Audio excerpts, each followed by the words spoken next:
कैसा रहेगा और बारिश कब तक मतवक्के है, मानसून कब से शुरू हो रहा है, क्या कहना है महकमा मौसमियात का? जी सिमन, लाहौर के मौसम की हम बात करें तो सुबह 9 बजे जो था वो लाहौर का मौसम कदरे बेहतर था। लाहौर पे जो है बादल छाए हुए थे, दर्जा हरारत भी कुछ कम था, लेकिन जैसे ही सूरज ने आंखें दिखाई हैं तो दर्जा हरारत में भी इजाफा हुआ और गर्मी वो भी हम महसूस कर सकते हैं कि उसका भी जो है वो इजाफा हो रहा है। लेकिन अच्छी खबर ये है कि महकमा मौसमियात की जानिब से कहा यह जा रहा है कि जुमेरात के रोज़ से जो है लाहौर में बारिशों का नया सिलसिला शुरू हो जाएगा।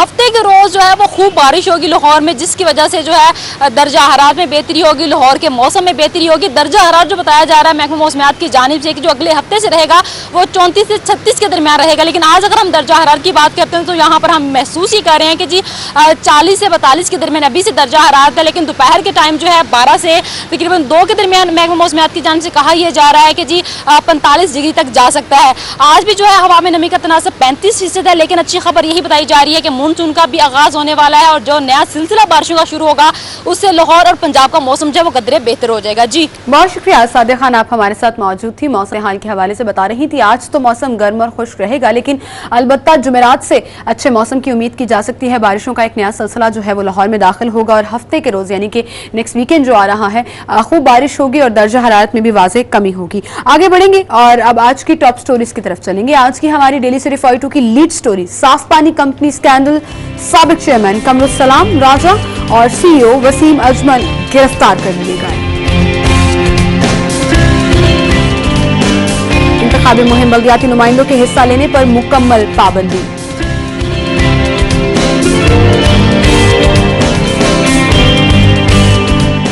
इलेक्शन के दिन गर्मी होगी, पोलिंग का वक्त बढ़ाया जाए, पाकिस्तान तहरीक इंसाफ।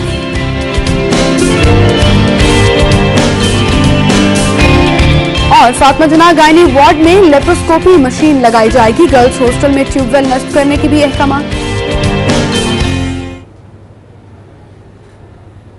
ये थी हमारी टॉप स्टोरीज, इनको हम डिस्कस करेंगे। स्टूडियो में हमारे साथ सिटी 42 के सीनियर रिपोर्टर्स राव दिलशाद और अकमल सुमरू मौजूद हैं। अस्सलाम वालेकुम आप दोनों को, खुश आमदीद कहेंगे हम। बहुत शुक्रिया। और आज की लीड स्टोरी से बाकायदा आगाज करेंगे प्रोग्राम का और खबरों की डिस्कशन का। साफ पानी कंपनी स्कैंडल, कल एक बड़ी अहम पेशरफ्त ये हुई उसमें कि गिरफ्तारियां अमल में लाई गई हैं और चेयरमैन कमरुसलाम राजा और CEO वसीम अजमल, जिनसे काफ़ी अरसे से इंक्वायरी चल रही थी, अब उनकी गिरफ्तारी जो है वो अमल में लाई गई है। जी राव दिलशाद, क्या कहेंगे आप? सिमल, नैब के हवाले से जो एक्टिविटीज़ हैं वो गुज़िश्ता 2-3 साल से जारी हैं और उस पर काम हो रहा था। नैब का तरीकाकार भी यही है कि पहले इंक्वायरी, अब कमरुसलाम राजा की बदकिस्मती ये है कि जिस दिन इंक्वायरी और इसको डिटेन करने का फैसला हुआ होगा उसी दिन उसकी टिकट अनाउंस हुई है चौधरी निसार के मुकाबले में, और चौधरी निसार के मुकाबले में ये इंतखाबात में भी हिस्सा ले रहे हैं और इनको बुनियादी तौर पर खड़ा किया गया और उसी रोज़ इनकी गिरफ्तारी भी अमल में आ जाती है। तो ये एक इत्तेफाक तो है, लेकिन साफ पानी कंपनी के हवाले से आप देख रहे हैं कि काफ़ी अरसे से एक शोरो गोगा चल रहा है कि बहुत ज़्यादा पानी नहीं मिला लोगों को, लेकिन अरबों रुपए खर्च भी हो गए। वो चाहे महंगी सैलरीज की मद में, वो महंगी गाड़ियों की मद में, गाड़ियों लोगों को इंसेंटिव्स देने की मद में। साफ पानी कंपनी का हाल ये था कि उनके अपने ऑफिसेज में जाएं तो आगे मिनरल वाटर की बोतलें बड़ी होती थी और वो साफ पानी शायद उसको कहते थे कि साफ पानी है और ख़ुद भी वही इस्तेमाल करते थे। बहरहाल 84 वाटर फिल्ट्रेशन प्लांट्स हैं, जिनमें से 56 एक कैटेगरी के और 56 दूसरी कैटेगरी के वाटर फिल्ट्रेशन प्लांट्स हैं, जिनका मुबैना तौर पर अभी तो चूँकि मुबैना तौर पर ही कहा जाएगा क्योंकि अभी काफ़ी कुछ होना बाकी है जब इनके ऊपर फर्दर जो इंक्वायरी होगी, लेकिन इसमें अमाउंट मेंशन नहीं है, लेकिन ये एक खतीर रकम बन सकती है अगर कुछ भी ना करें, कुछ भी ना आप करें तो ये। अगर आप 84 वाटर ट्रीटमेंट प्लांट जो है वो गैर कानूनी तौर पर महंगे दामों फरोख्त कर रहे हैं या महंगे दामों दे रहे हैं, तो आप सोचें कि वो 84 की कीमत कहां से कहां जाएगी। दूसरा, वसीम अजमल पर बिडिंग के बाद कागजात में तब्दीली, ये है खौफनाक पहलू। इस स्टोरी का खौफनाक पहलू ये है कि कागजात में बिडिंग चेंज करना ये वसीम अजमल जो कि सीईओ एक इंतहाई की पोस्ट पर, लेकिन ऑब्वियसली ये सब कुछ किसी की आशीर्वाद पर भी यही किया गया होगा ना, खुद से तो लेकिन वही बात कि नहीं। अभी इल्जाम है, उस तरह से सबूत सामने नहीं आया। अकमल सोमरू हमेशा की तरह मुस्कुरा रहे हैं, उन्हें भी मैं शाम में गुफ्तगू करूंगी। जी अकमल, क्या कहेंगे आप? देखें, कमरुल इस्लाम राजा शरीके जुर्म है, इसलिए इनको गिरफ्तार किया गया, और ये शरीके जुर्म इसलिए हैं कि उस साफ पानी कंपनी के सीईओ ने इनके साथ मिलकर जो है कागजात के अंदर तब्दीलियां की हैं, क्योंकि कमरुल इस्लाम राजा जो हैं वो साफ पानी कंपनी की जो प्रोक्योरमेंट कमेटी थी जिसने सारी परचेजिंग करनी है और आगे उसकी डिस्ट्रीब्यूशन या उसकी इंस्टॉलेशन करनी है, उस कमेटी के ये सरबराह थे, बोर्ड के भी सरबराह, और उसके सरबराह थे। उस कमेटी में इनके साइन है, being head of the committee, और इसी वजह से ये पकड़े गए। जो 84 ट्रीटमेंट प्लांट्स हैं, इनकी तनसीब और इंस्टॉलेशन के हवाले से मसला नहीं है। मसला यह है कि जो बिडिंग हुई, जो टेंडरिंग प्रोसेस हुआ, उसके बाद जो कागजात में तब्दीलियां की गई वो सीईओ ने डायरेक्ट नहीं की, वो कमरुल इस्लाम राजा ने की है, और इसके जरिए से कराई हैं, सीईओ ने कराई हैं, इसलिए ये भी साथ पकड़े गए और ये भी गिरफ्तार हुए हैं। अब इन पर ये इल्जाम है कि जो वाटर ट्रीटमेंट प्लांट्स जो लगाए गए हैं, जो इंस्टॉल किए गए हैं पंजाब के मुख्तलिफ अजला में, जिसमें हासिलपुर की बात भी है, लोधरा की बात भी है, दुनियापुर की बात भी है, यहाँ पर जो इंस्टॉल किए गए हैं, जो एक्चुअल कॉस्ट थी, जो इनिशियली टेंडर डॉक्यूमेंट्स के अंदर फिल हुई थी और उस प्रोसेस के जरिए से उन्होंने वो विन किया था, उसको बढ़ाया गया बाद में, उसमें पैसे ज्यादा जाहिर किए गए। अच्छा, ये एक टेक्निकल तरीका होता है। ये जो प्रोक्योरमेंट कमेटियां होती है ना मुख्तलिफ सरकारी इदारों के अंदर, इनको पता होती है हेर फेर कैसे करना है, और इनको इस बात का अंदाजा होता है कि आपने टेंडर डॉक्यूमेंट फिल कैसे करना है, माल कैसे आना है, असल उसमें ये सारे शराकतदार होते हैं, पैसे मिलते हैं इनको। ये जब किसी कंपनी का कमीशन का देखिए, अब है क्या, अब इन्होंने प्लांट जो हैं वो किसी कंपनी से खरीदने हैं ना, उस कंपनी ने इनको प्लांट्स बेचने हैं, इन्होंने आगे प्लांट्स को इंस्टॉल करना है, उसका सारे प्रोसेस के जिम्मेदार है, क्योंकि कंपनी है ही साफ। बड़ी आसान सी बात है, लेट्स से कंपनी से इन्होंने 1000 रुपए का खरीदा है, और ये ब्लू आइट, और वो आपने पेपर्स में 1500 2000 शो किया, तो वो पूरा 500 1000 जो ऊपर गया वो अपनी जेब में गया, या जिसके मुताबिक आप वो काम कर रहे हैं उनकी जेब में। राजा साहब जो है ना, ये ब्लू आइट थे, इनके पास सिर्फ ये तो साफ पानी कंपनी है ना, अभी ये दूसरी तरफ भी आएंगे कि पंजाब एजुकेशन फाउंडेशन का जो 15 अरब रुपए से जायद का बजट है, ये उसके मालिक हैं। अच्छा, पंजाब एजुकेशन फाउंडेशन के चेयरमैन हैं, और वहां पर जो पब्लिक स्कूल प्रोग्राम के तहत 10,000 सरकारी स्कूलों की निजकारी की गई, और अभी उसका प्रोसेस जारी है, उसके अंदर जो मुख्तलिफ एनजीओ को नवाजा गया, ये मौसूफ उसमें भी शामिल है। अच्छा, अभी आप देखिएगा अदालत में वो केस चल रहा है, ये उसमें भी फंसेंगे, ये उसमें भी फंसेंगे, वो भी आएंगे सामने, उनके जुमरे में आएंगे। और अभी कल प्राइवेट स्कूल्स ने एहतजाज किया है प्रेस क्लब के बाहर कि उनको फंड्स नहीं दिए जा रहे हैं, या जो उनके मुतल्लिका अदायगी है वो नहीं की जा रही। तो ये शहबाज शरीफ साहब, साबिक वजीर आला पंजाब, ये अपनी टीम में ऐसे अफराद को रखा करते हैं या रखा करते थे, बात ना करें, अखबार में भी लगी हुई है, जो ये बात ना करें आप। बहरहाल एक और जो ऐसे नहीं छपती, नहीं देखें, मैं गैर मामूली उनकी काविश थी जिसकी वजह से ये तो वैसे गैर मामूली आदमी है। देखें, लेकिन एक चीज इतने बासलाहियत है, इतनी बड़ी कंपनी, दूसरी तरफ पंजाब एजुकेशन फाउंडेशन, बेशुमार कमेटियों के अंदर ये चेयरमैन है, अभी ये मुस्लिम लीग नून के टिकट होल्डर भी हैं, और तो पहले भी मुस्लिम लीग नून के थे। 59 से चौधरी निसार के हल्के में जो है ये अभी इनका टिकट जारी हुआ है, तो उसके बाद से ये कार्रवाई कमरुल इस्लाम राजा साहब जो हैं, ये अब होगा क्या इसमें सिमल होना क्या है? तो नजर आ रही है ना ऑब्वियसली। जी, लाहौर के एक बासर शख्सियत थी, साबका एमपी है, उनको जब बुलाया गया नैब में तो उन्होंने कोई बात नहीं की। उन्होंने कहा क्या मेरे पे इल्ज़ाम है? उन्होंने कहा जी आप पे 8 करोड़ का इल्ज़ाम है। उन्होंने कहा तो 8 करोड़ पे आए आपको दूं?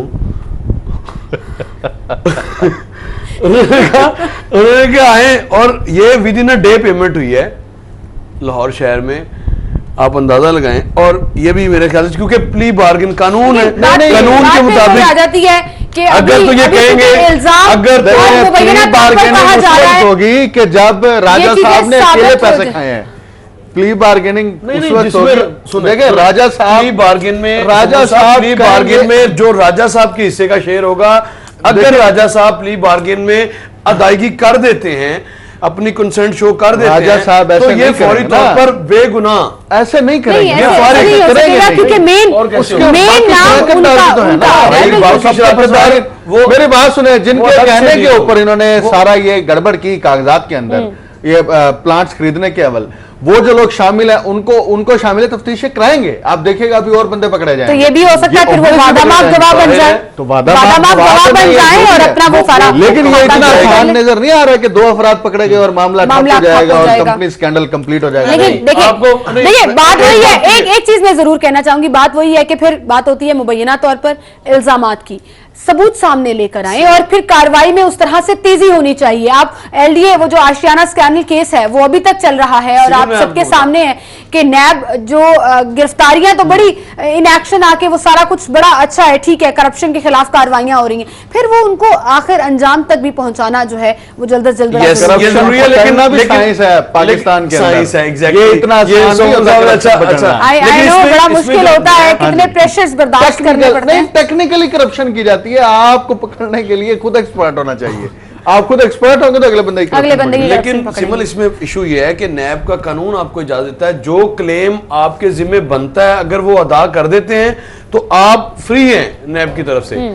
और अगर ये साहब जो हैं या ये साहब जो हैं, अगर ये अजमल और कमरुल आप जब अगर ये शरीफ प्रार्थना की तरह इन्होंने सब कुछ इनके पास भी हो तो ये कहें हमारा नहीं है, देखें तो प्री बार्गेनिंग जब होती है ना तो इसका मतलब ये है और अगर ये कर रहे हैं कि आपने करप्शन किया, अगर ये उसके बाद पब्लिक ऑफिस के लिए डिस्क्वालीफाई हो जाएंगे, तो वो भी एक बड़ा डिसीजन है और वो भी एक बड़ा इतनी आसानी से कुछ नहीं होगा। मान नहीं सकते जो क्लेम इनके जिम्मे बनता है ना, अगर ये अदा कर दे तो कुछ भी नहीं होगा। फिर आप देखें वो जो आजकल हुई है ना सादिक और अमीन की 62 फिर आप उस पर पूरा नहीं उतरते। बहरहाल यही से बात का सिलसिला आगे बढ़ाएंगे। नाज़रीन एक छोटी सी ब्रेक की तरफ चलते हैं, ब्रेक के बाद दोबारा हाजिर होंगे, हमारे साथ रहिएगा। सिलसिला आगे बढ़ाएंगे लेकिन उससे पहले आपको एक अहम खबर देंगे और बताएंगे सेफ सिटीज अथॉरिटीज में उम्दा कारकर्दगी पर पुलिस कम्युनिकेशन ऑफिसर्स में इनामात तकसीम किए गए हैं। PPIC 3 के मुख्तलिफ शोबाजात के 28 अफसरान में इनामात तकसीम किए गए हैं। अली साही हमारे साथ मौजूद हैं। जी अली साही। जी सिमल, बिल्कुल, ये सेफ सिटी अथॉरिटी में जो है बेहतर कारकर्दगी दिखाने वाले 29 जो खवातीन मर्द हैं उनमें इनामात तकसीम किए गए हैं। इनामात ऑपरेशनल कमांडर राशिद की जानिब से तकसीम किए गए हैं। इनका कहना है कि इन एहलकारों ने बेहतरीन कारकर्दगी दिखाई और इन्होंने पिछले कई माह से बेहतरीन प्रोजेक्ट पर काम किया, इसी वजह से इन तमाम अफसरान को इनामात तकसीम किए गए हैं। जी बहुत शुक्रिया अली साही, आप हमारे साथ मौजूद थे। गुफ्तगू का सिलसिला हम आगे बढ़ाएंगे और अगली खबर की तरफ चलेंगे। इंतखाबी मुहिम बल्दियाती नुमाइंदों के हिस्सा लेने पर पाबंदी लगा दी गई है और इलेक्शन से मुतालिक किसी भी इजलास में वो शिरकत नहीं कर सकेंगे। जी राव दिलशाद, डिसीजन तो ले लिया गया लेकिन मुझे लगता नहीं है कि ये इस पर कहीं से भी अमल दरामद होगा। हाँ, जाहिरी तौर पर शायद वो इजलास में मौजूद ना हो, लेकिन डेफिनेटली जब एफिलिएशन किसी एक जमात से होगी तो वो कैंपेन का हिस्सा तो रहेंगे। क्या कहेंगे आप? बिल्कुल सिमल, ये एक गुज़िश्ता इलेक्शन में हमने देखा जब N120 का ज़िमनी इलेक्शन था तो कदगन थी बल्दियाती नुमाइंदों पर, लेकिन सभी लोग आ रहे थे, MPs पर कदगन थी। यहाँ पे जो एग्जीक्यूशन है वो एक मसला है, जो किसी भी हुक्मनामे की एग्जीक्यूशन के हवाले से जो परफॉर्मेंस है इदारों की वो मायूस कुन है माजी में। अब इस मौका पर चूँकि सब कुछ तब्दील है, इंडिपेंडेंट सब कुछ, एक इन्वायरमेंट भी ऐसा है कि रोका भी जा सकता है अगर रोकना चाहे इलेक्शन कमीशन फौरी तौर पर तलब करे और उसको सस्पेंड करे तो फिर बात बन भी सकती है, भारी फाइन करे इनको।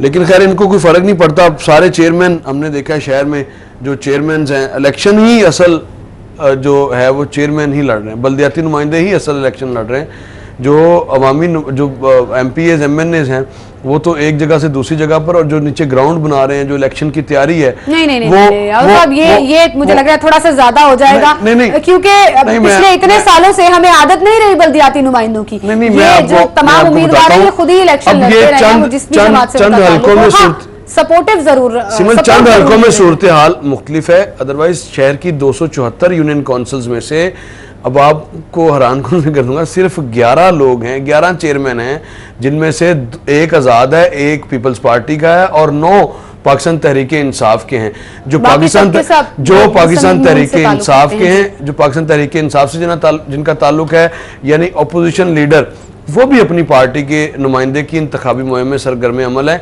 जबकि डिप्टी मेयर्स सर फहरिस्त हैं। तमाम 9 के 9 डिप्टी मेयर्स काम कर रहे हैं जहां जहां उनको जिम्मेदारियां तफवीज की गई हैं। इसी तरह से चेयरमैन और इसमें एक सेकंड यूनियन काउंसिल के जो दफातर इस्तेमाल हो रहे हैं वो एक मेरे ख्याल से उसके ऊपर दो तशवीश की बात है। आपकी तरफ मैं जरूर आऊंगी कि आप क्या कहना चाह रहे हैं, लेकिन दूसरी जानिब नाज़न आपको एक अहम खबर देंगे और आपको बताएंगे मॉडल टाउन से, जहां पर मियां हमजा शहबाज से गुजरांवाला की लीगी रहनुमा शाजिया मीर ने मुलाकात की है। हमजा शहबाज ने शाजिया मीर को गुजरांवाला में खवातीन को मुतहरिक करने का टास्क दे दिया है। गुजरांवाला में भरपूर इंतखाबी मुहिम चलाई जाए, हमजा शहबाज का ये कहना है। नाज़रीन आपको बताते चलें कि मॉडल टाउन इसमें हमजा शहबाज शरीफ से गुजरांवाला की लीगी रहनुमा शाजिया मीर ने मुलाकात की है और मुलाकात में गुजरांवाला में खवातीन को मुतहरिक करने का टास्क दिया गया। हमजा शहबाज का कहना था कि खवातीन हमारी जमात का हरावल दस्ता है, मुल्क की तरक्की में खवातीन के किरदार को फरामोश नहीं किया जा सकता। उमर असलम हमारे साथ मौजूद हैं। जी उमर, बताइएगा। जी, पाकिस्तान मुस्लिम लीग के सीनियर रहनुमा हमजा शहबाज शरीफ से गुजरांवाला से ताल्लुक रखने वाली लीगी रहनुमा शाजिया मीर की मुलाकात हुई। इस मुलाकात के मौके पर हमजा शहबाज शरीफ का कहना था कि पाकिस्तान मुस्लिम लीग की हुकूमत ने हमेशा खवातीन की सलाह बहबूद के लिए काम किया। हमजा शहबाज शरीफ ने का कहना था कि खवातीन हमेशा से ही हर अव्वल दस्ता रही है। उनका कहना था कि खवातीन कौमी और तरक्की का हर अव्वल दस्ता रही है, जबकि पार्टी और कौम के लिए उनका फाल किरदार के मुतारिफ है। हमजा शहबाज शरीफ ने कहा कि आइंदा इंतखाबात में खवातीन का अहम किरदार होगा। इसी हवाले से पाकिस्तान मुस्लिम लीग ने मखसूस नशिस्तों पर न सिर्फ बेहतरीन और पार्टी कारकुनान को जो है वो इज्जत दी है, बल्कि मुख्तलिफ ओहदों पर खवातीन को ही हम आगे लेकर आ रहे हैं। उनका कहना था कि खवातीन की तरक्की के बगैर कोई भी मुल्क तरक्की नहीं कर सकता और इसी वजह से जब पार्टी इलेक्शन के हवाले से आइंदा इलेक्शन के हवाले से बात हो तो उसमें भी खवातीन का एक अहम किरदार है। उन्होंने कहा कि गलियों मोहल्लों की सतह पर खवातीन घर घर जाकर पाकिस्तान मुस्लिम लीग के मंशूर से मियां मोहम्मद नवाज शरीफ और मियां मोहम्मद शहबाज शरीफ के मंशूर और कामों के हवाले से अवाम को आगाह करे, ताकि आइंदा इलेक्शन में 25 जुलाई को अवाम की बड़ी तादाद जो है वो शेर के निशान पर मोहर लगाए। बहुत शुक्रिया उमर असलम, आप हमारे साथ मौजूद थे।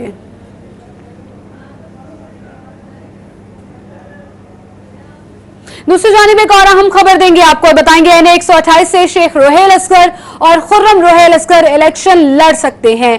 NA 128 से शेख रोहेल असगर और खुर्रम रोहेल असगर के कागजात के खिलाफ अपील खारिज कर दी गई है। अहम खबर आपको दे रहे हैं, शेख रोहेल असगर और उनके साहबजादे खुर्रम रोहेल असगर इलेक्शन लड़ सकते हैं। NA 128 शेख रोहेल असगर और खुर्रम रोहेल असगर के कागजात के खिलाफ अपील खारिज कर दी गई है। मलिक अशरफ हमारे साथ मौजूद है। मलिक अशरफ, बताइएगा। जी बिल्कुल, हल्का NA 129 से शेख रोहेल असगर और खुर्रम रोहेल असगर के कागजात नामजदगी मंजूर होने के खिलाफ अपील खारिज कर दी गई है और इलेक्शन अपील ट्रिब्यूनल ने रिटर्निंग अफसर के शेख रोहेल असगर और खुर्रम रोहेल के कागजात नामजदगी मंजूर करने के फैसले को बरकरार रखा है। जैसे तारिक सलीम शेख की सरबराही में इलेक्शन अपील ट्रिब्यूनल ने इस केस की समाअत की है, जहां पे वोटर की जानिब से मौका तैयार किया गया था कि दोनों ने कागजात नामजदगी में अपने तमाम असासे जाहिर नहीं किए। रिटर्निंग अफसर ने कहा कि बरक्स इनके कागजात नामजदगी मंजूर किए हैं। तो ये सदा की गई थी कि दोनों के कागजात नामजदगी मंजूर करने के फैसले को कलअदम करार दिया जाए। अदालत में दोनों के वकला ने मौका तैयार किया कि शेख रोहेल असगर और खुर्रम रोहेल ने अपने कागजात नामजदगी में तमाम हकायत जाहिर किए हैं, कोई चीज नहीं छुपाई, असासे जाहिर किए गए हैं और रिटर्निंग अफसर ने कानून के मुताबिक उनके कागजात नामजदगी मंजूर किए हैं।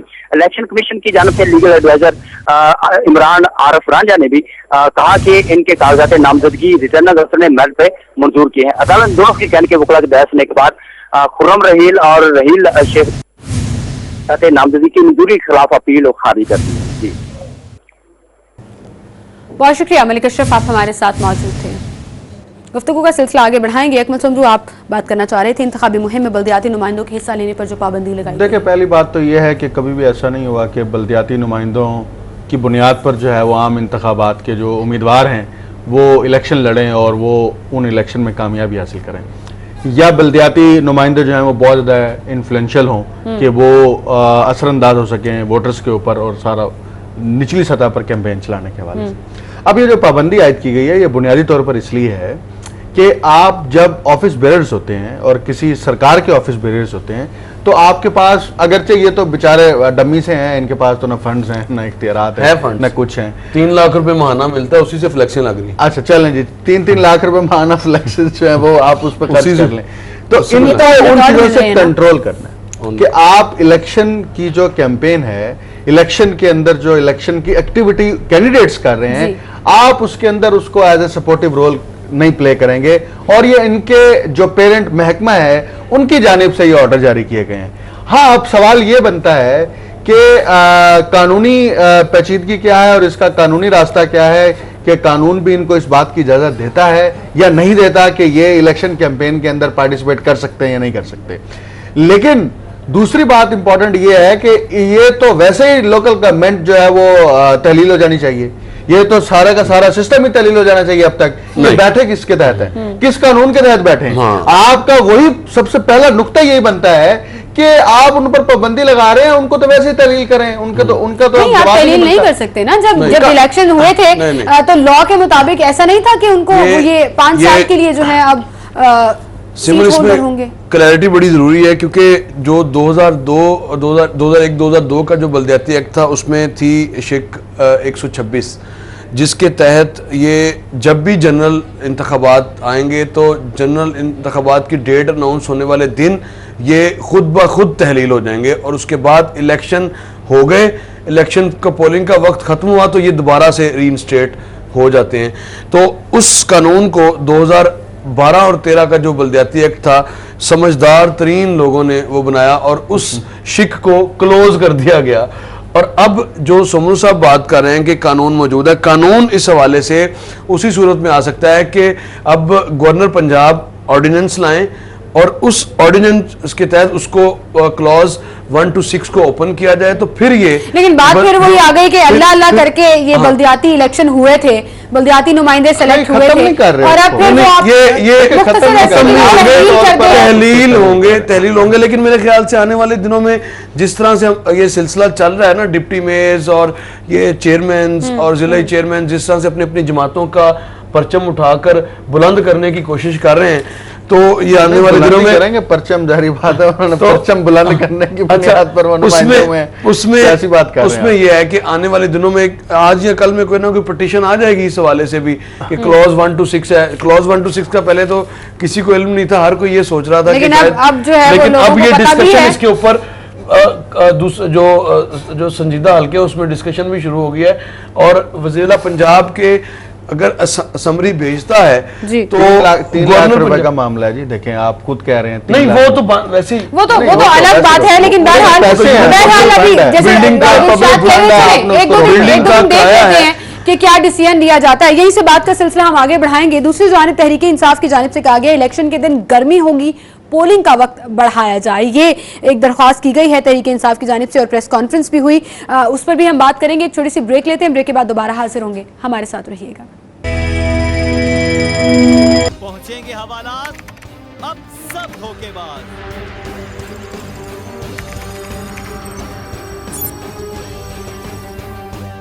क्योंकि हम करेंगे इंकशाफ। देखिए प्रोग्राम इंकशाफ बुध की शाम 6:05 पर सिर्फ सिटी 42 पर।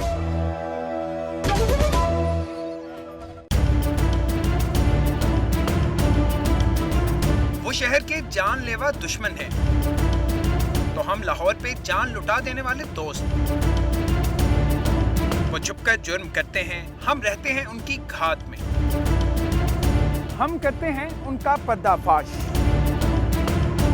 जाली मसनूआत बनाने वालों से ढोंगी पीरों तक हम जा लेते हैं समाज के दुश्मनों को रंगे हाथों। हम दिखा देते हैं सच सारे शहर को।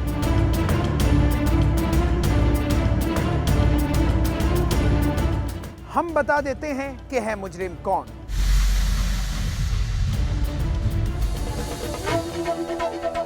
देखिए प्रोग्राम मुजरिम कौन, जुमेरात से हफ्ता शाम 6:05 पर सिर्फ सिटी 42 पर। आपने मछली मंडी देखी है? हाँ, चेरिंग क्रॉस के पास जो है अच्छा, आखिरी बार फिल्म कौन सी देखी थी? माल रोड पे जो धरना था। लाहौरियों के वक्त और किराए की बचत का नाम है ऑरेंज ट्रेन। सेहत और तालीम का हिस्सा खा जाने वाली बला है ऑरेंज ट्रेन। हाँ, फूड अथॉरिटी का एक और छापा। होगा क्या? कौवा किस रंग का होता है? सुरमई है जनाब। काला है? नो। Crow is black. गाय चटाई। छोड़ यार। देखिए प्रोग्राम सलाम लाहौर जुमा और हफ्ता की रात 8:05 पर सिर्फ सिटी 40। वेलकम बैक नाज़रीन, गुफ्तगू का सिलसिला हम आगे बढ़ाएंगे और अगली खबर, इलेक्शन के दिन गर्मी होगी, पोलिंग का वक्त बढ़ाया जाए, पाकिस्तान तहरीके इंसाफ की जानिब से ये कहा गया है। जी आदिल शाद क्या कहेंगे? प्रेस कॉन्फ्रेंस हुई कल, निगरान हुकूमत के तबादलों पर भी तहफ़्फ़ुज़ात हैं, साथ ही साथ ईडन हाउसिंग स्कैंडल जो है उसके मुतासिरीन की दादरसी नहीं हुई, इस पर भी बात की गई, क्या कहेंगे आप? देखिए, वो पाकिस्तान तहरीक इंसाफ का ये मसला है कि पाकिस्तान तहरीक इंसाफ ये चाहती है कि हर मामला जो है वो फैसलाबाद के घंटाघर की तरह हो, उनके हाथ से होके जाए। ईडन के हवाले से नैब एक कार्रवाई कर रही है, मिसाल अच्छी दी आपने। वो और अपने आप को खुद से घंटाघर बनाया हुआ कि यानी जो भी रास्ता हो यहाँ से होके गुजरे। वो खुदा के बंदो, चेयरमैन सेक्रेटेरिएट में आप कर रहे हो या आपके बुनियादी तौर पर वो इनके क्लाइंट्स हैं फवाद चौधरी साहब के, जो जिनकी ये वकालत करते नहीं, उनसे भारी फीसें ले लेते हैं और उनको डिफेंड करने के लिए आप उनको डिफेंड करने के लिए आप कर रहे हैं चेयरमैन सेक्रेटेरिएट में। लेकिन हालत ये हुई, अपना मुतालबा नहीं, इसमें गलत बात तो ये है कि आप इंसाफ की बात कर रहे हैं, इस बनी गाला के बाहर खड़े होके आप इंसाफ की बात करते हैं, जेलम में सारे टीवी चैनल्स पे आप इंसाफ की बात करते हैं। क्या आपने अपने कारकुनों को इंसाफ दिया?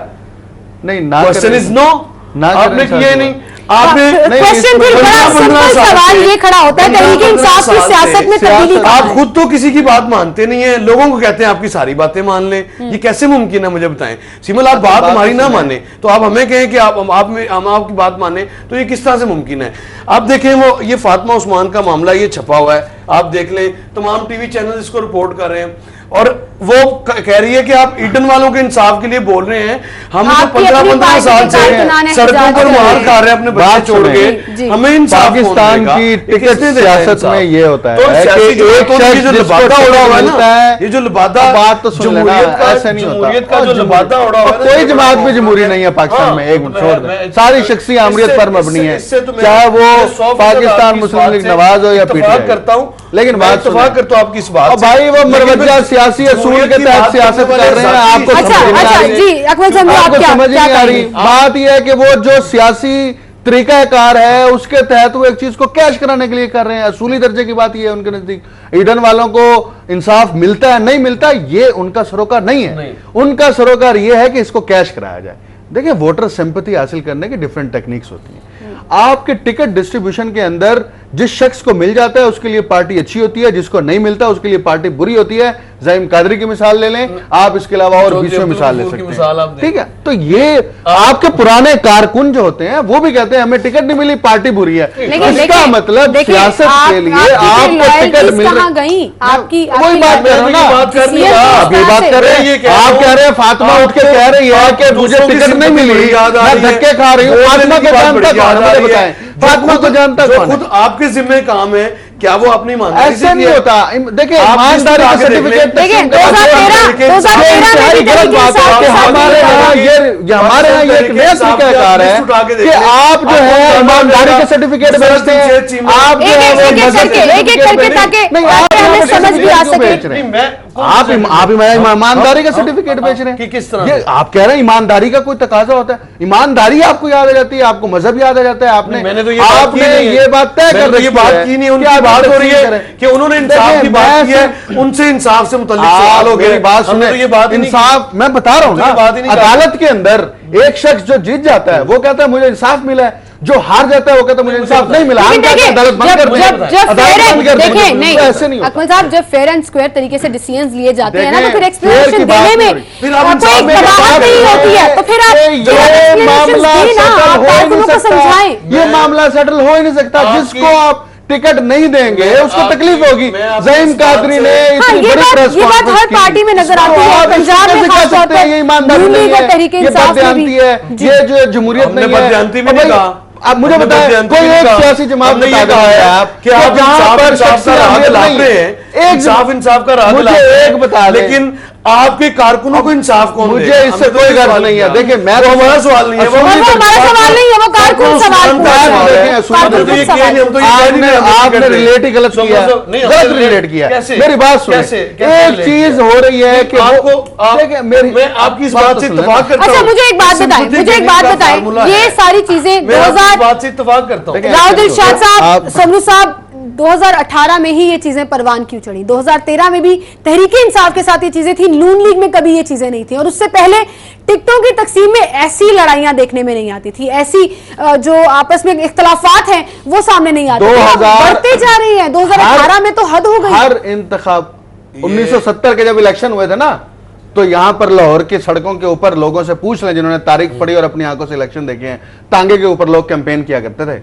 अब हम कहें कि 2018 के अंदर लोग जो है टांगे पे कैंपेन करें, भाई जिसके पास प्राडो होगी, जिसके पास V8 होगी, वही कैंपेन कर सकता है, वही इलेक्शन लड़ सकता है। तो आप तकाजे बदल रहे हैं। टिकटों की तकसीम का मामला हो, उसके पीछे अब मफादात बदल रहे हैं, उसके पीछे जो सियासी तरीकाकार है वो बदल रहा है, उसके पीछे एफिलिएशन का फार्मूला बदल रहा है, वो सब चीजें तब्दील हो रही हैं। मैं सिर्फ ये कह रहा हूं कि जो कारकुन उठ के, चाहे उनकी तादाद सैकड़ों में हो, चाहे जो है वो तादाद हजारों में हो, या एक शख्स हो, वो जब इख्तलाफ करते, अब मुझे बात पूरी करनी है, मैंने बात की नहीं, आप गलत रिलेट किया, नहीं आप गलत रिलेट किया, बात कर रहे हैं,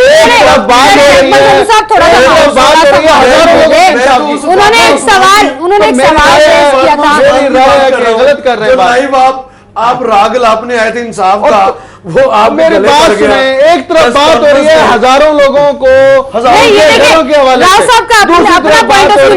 उन्होंने तो सिर्फ हावी दे रहे हैं, आप तो मैं यही कह रहा हूं क्यों आ रहे हैं, जगह पे कोट किया ना। चले हम इस बात को यहीं पर रहने देते हैं। फिलहाल हम बात करेंगे तहरीक इंसाफ की जानिब से जो डिमांड की जा रही है कि इलेक्शन के दिन गर्मी होगी, पोलिंग का वक्त बढ़ाया जाए और शाम 8 बजे तक बढ़ाया जाए।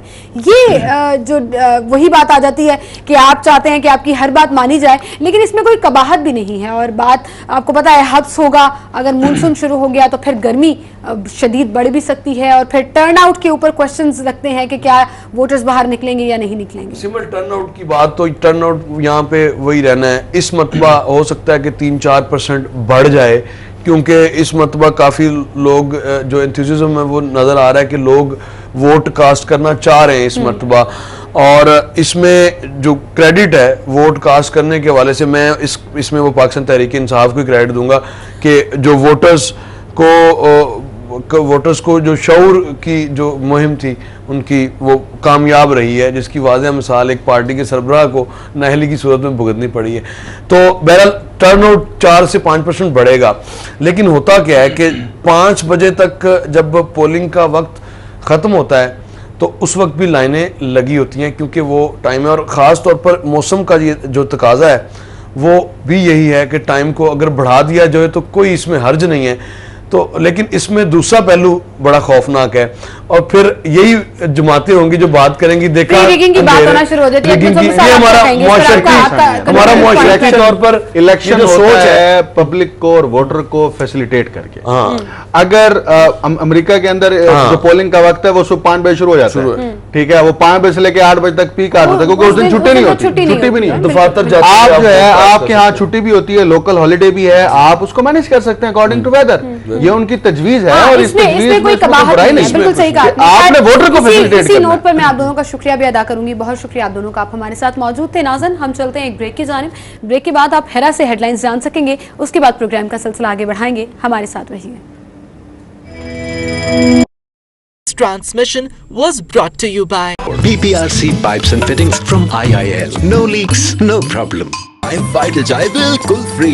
नया तरंग, चाय का सही जोड़। बैटरी डाउन तो लाइफ डाउन, इसलिए AMB लाया AMB 20,000 mAh power bank, AMB stylish Bluetooth clear sound के साथ। इसलिए तो हम कहते हैं कि हम चले तो पाकिस्तान। हम करते रहे बात, हम हैं आपके साथ और रहेंगे हमेशा आपकी आवाज। सिटी 42, शहर की सब बात। कलीम इमाम की तैनाती मेरिट के बरखिलाफ है। कलअदम करार देने की दरख्वास्त पर समाअत तैनाती इलेक्शन कमीशन की मंजूरी से हुई। पंजाब हुकूमत के वकील के दलाइल, इलेक्शन कमीशन का तैनाती से कोई ताल्लुक नहीं, दरख्वास्त गुजार का मौकिफ। हाईकोर्ट का विफाक और दीगर फरीकैन को नोटिस, जवाब तलब।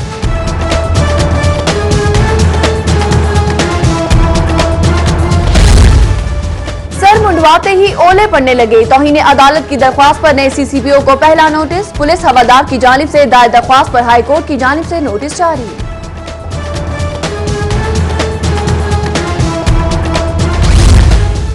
जैनब के कातिल को सरेआम फांसी देने की दरख्वास्त पर समाअत। हाईकोर्ट ने होम सेक्रेटरी से डेथ वारंट के बारे में रिपोर्ट तलब कर ली। एडवोकेट जनरल भी पेश, अदालत को सजा पर कानून के मुताबिक अमल दरामद की यकीन दहानी।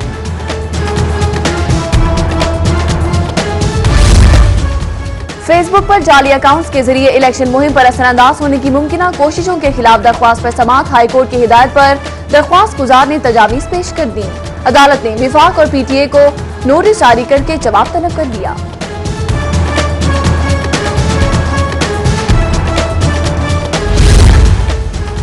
एंकर खरीदा फारूकी के दर्ज कराए मुकदमे में तहरीक इंसाफ की खातून रहनुमा जरताज गुल की जमानत मंजूर। अदालत का 1 लाख रुपए के मुचलके जमा कराने का हुक्म।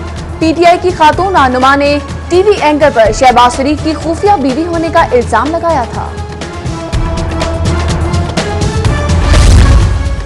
इलेक्शन 2018 की तैयारियां जारी, बैलेट पेपर्स की हफ्ती तादाद के बारे में रिपोर्ट तलब। डिस्ट्रिक्ट रिटर्निंग ऑफिसर का तमाम ROs को मरासला, शाम 6 बजे तक बैलेट पेपर्स के बारे में मालूमात जमा कराने की हिदायत।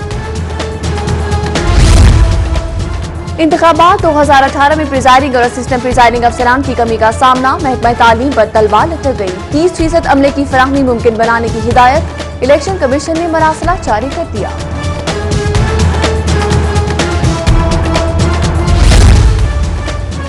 और पार्टी वाबस्तगी का सर्टिफिकेट जमा कराने का मरहला शुरू। NA 132 से तहरीके लबैक पाकिस्तान के अमजद नईम और मोहम्मद नवाज ने रिटर्निंग ऑफिसर ऑफिस में पार्टी सर्टिफिकेट जमा करा दिया।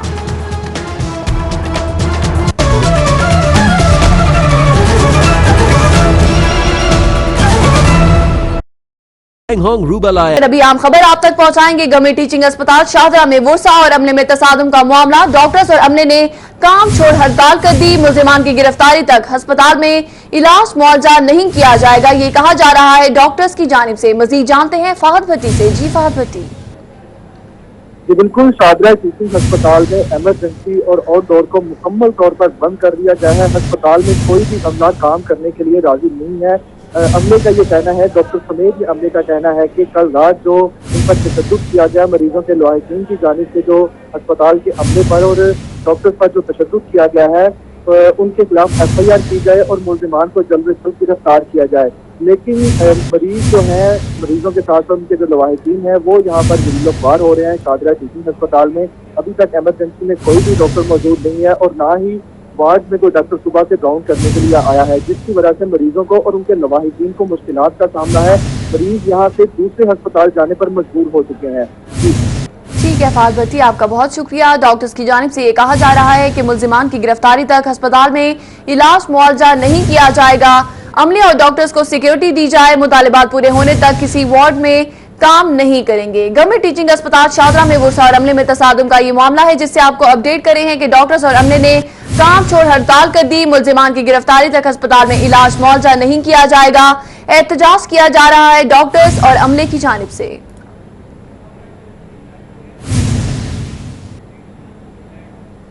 और अभी हाईकोर्ट से खबर आप तक पहुंचाएंगे, जहां काले हिरन के शिकार पर पाबंदी के लिए दरख्वास्त पर समाअत। चीफ जस्टिस ने डॉक्टर परवेज हसन की सरबराही में कमीशन तश्कील दे दिया है। साथ ही साथ कमीशन काले हिरन के तहफ्फुज के लिए सिफारिशात भी तैयार करेगा। चीफ जस्टिस मोहम्मद यावर अली ने शराज जका एडवोकेट की दरख्वास्त पर यह समाअत की है। मजीद जानते हैं मलिक अशरफ से। जी मलिक अशरफ। जी बिल्कुल, लाहौर हाई कोर्ट के चीफ जस्टिस मोहम्मद यावर अली ने काले हिरन शिकार पर पाबंदी के लिए दरख्वास्त पर समाअत की है और अदालत में पंजाब हुकूमत के वकील का कहना था कि काले हिरन के शिकार पर पाबंदी आयद कर दी गई है। ताहम chief justice Lahore high court Mohammad Yawar Ali ने शराज जका एडवोकेट की दरख्वास्त पर सीनियर एडवोकेट को इसमें उन्होंने कमीशन मुकर्रर किया है। डॉक्टर परवेज हसन की सरबराही में जो कमीशन तश्कील दिया गया है, उनको कहा गया है कि वो काले हिरन के तहफ़्फ़ुज़ के हवाले से मुरतब करें और वो आइंदा के अदालत में पेश। ठीक है मलिक अशरफ, आसमा हामिद को एडवोकेट जनरल के ओहदे से हटाने की दरख्वास्त पर समाअत के हवाले से भी अपडेट कीजिएगा। जी बिल्कुल, लाहौर हाईकोर्ट के जस्टिस अली अकबर केशी की अदालत में secretary Lahore high court bar Hasan Iqbal वडैल की दरखास्त पर समाअत हुई है और उनकी जानिब से अशतर उसाफ एडवोकेट पेश हुए हैं और उन्होंने मौक़िफ़ तैयार किया है कि निगरान हुकूमत जो है इनके पास तकर्रर तबादलों का इख्तियार है, लेकिन कानून के मुताबिक वो किसी भी आईनी ओहदे पर जो है किसी को हटाने का इख्तियार नहीं रखते। मजीद इसमें ये भी कहा था कि निगरान हुकूमत ने अपने इख्तियार से तजावुज़ करते हुए आसमा हामिद को एडवोकेट जनरल पंजाब के ओहदे से हटाने की सिफारिश की। तो मजीद ये भी कहा गया कि हाई कोर्ट ने 10 अफसरों को ओहदे से हटाने का जो नोटिफिकेशन था उसको मुअत्तल कर रखा है। तो मजीद अदालत में ये भी कहा गया कि आसमा हामिद का मौक़िफ़ सुने बगैर, उसे नोटिस दिए बगैर हटाना खिलाफ आइन है। तो ये सदा की गई थी कि अदालत आसमा हामिद को ओहदे से हटाने के इक़दाम को कलअदम करार दे। ताहम आज सेक्रेटरी कानून की जानिब से जवाब देने के लिए मुल्ज़िम की सजा की गई है, जिस पर अदालत ने समाअत मुलतवी करते हुए आइंदा समाअत में फ्री कहने के वकला को मजीद दलाइल के लिए तलब किया है। ठीक है मलिक अशरफ, आपका बहुत शुक्रिया। सूबाई असम्बली की नशिस्तों पर किसको टिकटें दें, हमजा शहबाज शरीफ मुतहरिक हो गए। स्पीकर कौमी असम्बली सरदार रियाज सादिक, ख्वाजा इमरान अजीज समेत दीगर से अलहदा मुलाकातें जारी हैं। पार्टी सेक्रेटेरिएट पर जलसा गाह का गुमान, तिल धरने की जगह ही नहीं। आपको अपडेट करे हैं कि हमजा शहबाज शरीफ मुतहरिक हो गए कि किसको टिकटें दें और किसको ना दें। मजीद जानते हैं उमर असलम से। जी उमर असलम। चले कि पाकिस्तान मुस्लिम लीग सेक्रेटेरिएट में शहबाज शरीफ ने मुख्तलिफ लीगी रहनुमाओं से मुलाकात की। सूबाई असम्बली की नशस्तों की टिकट रह गई हैं, जिसकी जिम्मेदारी मुस्लिम लीग की क़यादत की जानिब से हमजा शहबाज शरीफ को दी गई है कि फैसले करे। और इसी हवाले से बताते चले कि मुख्तलिफ लीगी रहनुमाओं से मुलाकात की। सबसे पहले उन्होंने स्पीकर कौमी असम्बली सरदार रियाज सादिक से मुलाकात की। इस मुलाकात में उनके हल्के N 129 में जो है आइंदा इलेक्शन की सूरत हाल के हवाले से और लाया अमल के हवाले से, जबकि बाद जनरल सेक्रेटरी नून लीग लाहौर ख्वाजा इमरान नज़ीर, लीगी रहनुमा राना तजम्मुल हुसैन, मलिक वहीद, सुहेल शौकत भट्ट, मियां मरगूब अहमद, अजहर फारूकी, उमर भट्ट, चौधरी वसीम कादिर, सवाती खान समेत दीगर लीगी रहनुमाओं से मुलाकात कर हमजा शहबाज शरीफ का कहना था कि आइंदा इलेक्शन के हवाले से मुतहरिक रहे। 25 जुलाई का दिन करीब है। पाकिस्तान मुस्लिम लीग के मंशूर के हवाले से घर घर जाकर लोगों को आगाह करे ताकि आइंदा पाकिस्तान मुस्लिम लीग नून ज्यादा से ज्यादा वोट हासिल कर सके। उनका कहना था कि मियां मोहम्मद नवाज शरीफ की क़यादत में अवामी मसाइल को हल किया गया, जबकि मियां मोहम्मद शहबाज शरीफ ने न सिर्फ लाहौर बल्कि पूरे पंजाब का नक्शा बदल दिया। उनका कहना था कि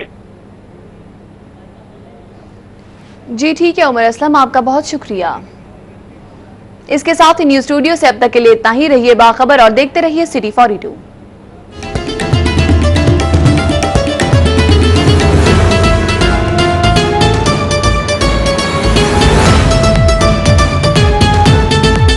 स्टूडियो में और नाज़न, आज हम एक बड़ी मज़ेदार बहस भी करेंगे, बात भी करेंगे, कुछ हकायक के ऊपर भी बात होगी, कुछ जो सिनेरियोस चल रहे हैं इलेक्शंस के हवाले से उस पर भी बात होगी। शहर लाहौर, तख्ते लाहौर पर इस दफ़ा कौन जो है वो हुक्मरानी करेगा, इस पर बात होगी। तहरीक इंसाफ की क्या स्ट्रेटजी रहेगी और मुस्लिम लीग नवाज कितना सोच रही है, किस तरह से डिसाइड कर रही है, डिसीजंस जो लिए जा रहे हैं वो उनके हक में जाते हैं या नहीं जाते। और फिर कल पाकिस्तान पीपल्स पार्टी ने भी टिकट्स अनाउंस कर दी हैं लाहौर के लिए, उस पर क्या कहना है। हमारे जो दो रिपोर्टर्स और तज्जियाकार मैं जिन्हें कहूँगी मौजूद हैं, बड़ी गहरी निगाह रखते हैं, उनसे बात करेंगे। हमारे साथ स्टूडियो में मौजूद है इस वक्त सिटी 42 के सीनियर रिपोर्टर आमिर रजा खान और कजाफी भट्ट साहब, दोनों को खुशामदीद कहेंगे। अस्सलाम वालेकुम जी, आपको खुशामदीद कहेंगे।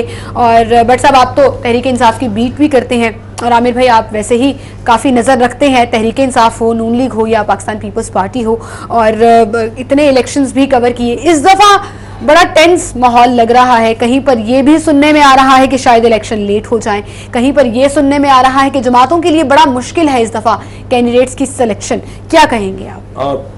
सिमल, आपने किसी हद तक की बात जो है वो ठीक कही कि तख्ते लाहौर जो है उस पर सबकी नज़र है, तमाम पार्टीज जो हैं वो उस पर नज़र रखती हैं और इसकी एक हिस्ट्री है। ये तख्ते लाहौर का वर्ड जो है ये अकबर के दौर में, मुग़ल आज़म जिनको बोला जाता है, उनके दौर में जब ये मामला चला अनारकली वाला और शहज़ादा सलीम वाला, वो लाहौर में ही था और सबसे पहले शहज़ादा सलीम ने कहा था कि मैं तख्ते लाहौर के ख़िलाफ़ बगावत करता हूँ। तो इस तरह के कई शहज़ादे सलीम अपनी अपनी अनारकलियों को पाने के लिए, यानी अपनी अपनी टिकटों को पाने के लिए बगावत का ऐलान कर चुके हैं। वो चाहे नून लीग से हैं, चाहे PTI से हैं, वो इस पर खुलकर इजहार कर रहे हैं और ये बहुत अच्छी बात है कि अब पॉलिटिकल पार्टीज़ के अंदर से भी आवाज़ आ रही है। लेकिन अफसोस की बात यह है कि आवाज़ पार्टी से बाहर जाकर आ रही है। सिर्फ पीटीआई एक ऐसी मिसाल है जिसमें वलीद इकबाल ने एग्जाम्पल बनाया है मेरा ख्याल है तमाम आने वाले सियासतदानों को कि विद इन द पार्टी आप आवाज़ को बुलंद करें, आपको कोई रोक नहीं रहा है, कोई आपको निकाल नहीं रहा है। आप ज़हीम कादरी की तरह, गफूर चौधरी की तरह पार्टी से बाहर जाकर आप ये ऐलान मत करें, आप पार्टी के अंदर आवाज़ उठाएं, आपकी आवाज़ सुनी जाएगी, लोग सुनेंगे और उसका असर भी कुछ होगा। मुझे यकीन है कि अगर ज़हीम कादरी पार्टी के अंदर रहकर ये एहतजाज रिकॉर्ड कराते तो बहुत सारे लोग पार्टी के अंदर से उनके साथ होते, लेकिन जब आप खुद को पार्टी से अलग कर लेते हैं तो फिर आपको उस तरह का इम्पैक्ट क्रिएट नहीं कर सकते। लेकिन आपको नहीं पता ना कि पीछे एजेंडा क्या चला आ रहा है, कि वो करना क्या चाह रहे हैं। अगर वो पार्टी के अंदर आवाज़ बुलंद करते तो शायद उनका वो मकसद पूरा ना हो पाता, या उनको वो जो टिकट चाहिए था जिसके लिए बेशक ये सारी लड़ाई लड़ी गई, एनए की टिकट नहीं मिलती उनको और इसी पर उनको समझाया बुझाया जाता, तो शायद वो ये नहीं चाह रहे। मेरा ख्याल ये है कि ये उनका ख्याल गलत है। जब आप एक दफ़ा एहतजाज करते हैं तो हो सकता है कि वो आपका ना माना जाए, ना तस्लीम किया जाए। हम जब बच्चे थे तो कई दफ़ा हम अम्मी से ज़िद करते थे चीज़ लेने के लिए, और ज़िद करते थे तो हमें नहीं मिलती थी, लेकिन एक वक्त आता था जब वही चीज़ जो है अम्मी हमें प्रेजेंट कर रही होती थी, गिफ्ट कर रही होती थी, क्योंकि मैं उनके साथ ही अटैच रहता था। जब आप पार्टी को अपनी माँ समझ के उसके साथ अटैच रहेंगे, ज़िद करें, आप एहतजाज करें, आप तलब करें, तो आपको वो चीज़ में भी इस सिलेक्शन में ना मिलती, आपको किसी और तरीके से मिल जाती है, उस पर कंपलसेशन कोई उसकी मिल जाती है। लेकिन आप जब खुद को पार्टी से अलग कर लेंगे, जब आप आवाज़ें लगाएंगे ओ हमजा शहबाज शरीफ ये तेरे बाप की जगीर नहीं है, इस तरह की आवाज़ें लगाएंगे तो वो आप पार्टी से बहुत दूर चले जाएंगे। बिल्कुल सही, और कभी भी कोई भी शख्स पार्टी से बड़ा नहीं हो सकता, बहरहाल ये तो हिस्ट्री में भी देखा गया है। और फिर जब ज़हीम हुसैन कादरी साहब को ओहदे मिल रहे थे, जब वो 10 साल तर्जुमान रहे, वजीर रहे, तब वो ठीक रहे, खामोश रहे, लेकिन एकदम से ये सारा लावा बाहर निकलना सिर्फ टिकट की वजह से, या जो भी इख्तलाफात थे। कज़ाफ़ी भट्ट साहब, आपको भी गुफ्तगू में शामिल करूंगी, क्या कहेंगे आप? सबसे पहले तो ये ऐलान बगावत जो बार बार सामने आ रहे हैं, वो ज़हीम हुसैन कादरी की तरफ से हों, वो चौधरी गफूर की तरफ से हों, या तहरीक इंसाफ के बहुत से ऐसे इख्तलाफात जो एहतजाज भी किया गया, बनीगाला के बाहर भी लोगों ने एहतजाज किया, कल भी फवाद चौधरी की प्रेस कॉन्फ्रेंस के दौरान भी, तो क्या कहेंगे आप ये जो लोगों की तरफ से ऐलान बगावत किया जा रहा है पार्टीज के खिलाफ? देखिए जी, जो लोग बगावत कर रहे हैं, आमिर साहब ने ये यहाँ तक तो इनकी बात दुरुस्त है कि पार्टी के अंदर रह के आप एहतजाज करें ताकि आपका एहतजाज रिकॉर्ड हो, लेकिन अगर वालिदैन ही औलाद को जो है वो आग कर दें तो उसके बाद डिसोन कर दे तो उसके बाद आप क्या करेंगे? कि एक वर्कर जो पार्टी के अंदर रह के अपनी जदोजहद करता है, माली कुर्बानी भी देता है और जितनी वो स्ट्रगल कर सकता है वो करता है, लेकिन उसके बाद अगर आप उसकी उस कुर्बानी को तस्लीम ही ना करें, सिरे से ही ना माने और आप उसको किक आउट कर दें, उसकी जगह आप बाहर से लाके किसी और को बिठा दें, फिर उसके पास वर्कर के पास कोई और गुंजाइश रह नहीं जाती है। पीटीआई के अंदर भी यही कुछ हुआ है। ज्यादा जो जिसको अप्रिशिएट किया जा सकता है वो ये कि वलीद इकबाल या पार्टी की वो खवातीन जिनको नजरअंदाज किया गया, वो अभी तक पार्टी के साथ जुड़ी हुई हैं। वो धमकियां जरूर दे रहे हैं कि जी हम अलग से आजाद उम्मीदवार की हैसियत से खड़े हो जाएंगे या कुछ और करेंगे, और ये सारा कुछ होगा आफ्टर इलेक्शन। अभी तक रोका जा रहा है और वो रुके हुए हैं कि इलेक्शन है, पार्टी को उस तरीके से मुश्किलात ना आए, लेकिन जितनी मुश्किलात आनी है वो आ चुकी हैं पीटीआई को। अभी जो तख्ते लाहौर की जंग हो रही है, पहले मेरा जाती तौर पे ये ख्याल था कि पीटीआई बहुत टफ मुकाबला देगी, लेकिन मासवाए 2-3 सीटों के अलावा मुझे नजर नहीं आ रहा। मैं बीट रिपोर्टर हूं, मुझे उसके हक में भी जाना चाहिए, लेकिन मैं उसकी ज्यादा खामियों को देख रहा हूं इस वक्त। देखिए 2-3 दौड़ अपनी इस वक्त दौड़ अपनी लगी हुई है। 8 हलकों के अंदर आपने उम्मीदवार फाइनल नहीं किए।